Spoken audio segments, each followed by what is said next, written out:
కన్నడ నుంచి ఎప్పటికప్పుడు తెలుగు తెరపైకి హీరోయిన్స్ ఎంట్రీ ఇస్తూనే ఉన్నారు.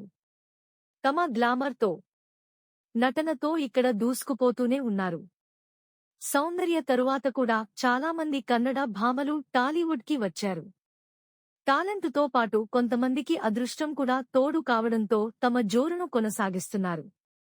అలా ఈ మధ్యలో కన్నడ నుంచి వచ్చిన రష్మిక ఒక రేంజ్లో తన సత్తా చాటుతోంది. కన్నడ ఇండస్ట్రీ నుంచి కూడా కొంతకాలంగా పాన్ ఇండియా సినిమాలు పరిగెడుతున్నాయి. దాంతో ఆయా సినిమాలలోని హీరోయిన్స్కి కూడా మిగతా భాషల నుంచి ఆఫర్స్ రావడం మొదలైంది.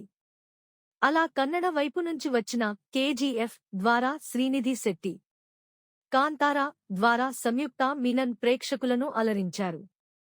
ఈ బ్యూటీలను టాలీవుడ్కి పరిచయం చేయడానికి ఇక్కడి మేకర్స్ గట్టిగానే ప్రయత్నాలు చేస్తూ వెళ్లారు. మొత్తానికి హిట్ 3 సినిమాతో శ్రీనిధి శెట్టి టాలీవుడ్ ఎంట్రీ ఇచ్చింది. తన ఆకర్షణీయమైన రూపంతో ఇక్కడి ప్రేక్షకులను అలరించింది. ఈ నేపథ్యంలోనే సప్తమి గౌడ కూడా తమ్ముడు సినిమాతో నితిన్ సరసన మెరవనుంది. కాంతారా సినిమాకి ప్రత్యేక ఆకర్షణగా నిలిచిన ఈ సుందరి తెలుగు తెరపై ఎప్పుడు కనిపిస్తుందా అని ఇక్కడి ఫ్యాన్స్ వెయిట్ చేశారు. వాళ్ల ముచ్చట తమ్ముడుతో తీరనుంది. జూలై 4న ఈ సినిమా విడుదలవుతోంది. ఈ సినిమాతో సప్తమి ఇక్కడ గట్టి హిట్టే కొడుతుందేమో చూడాలి మరి.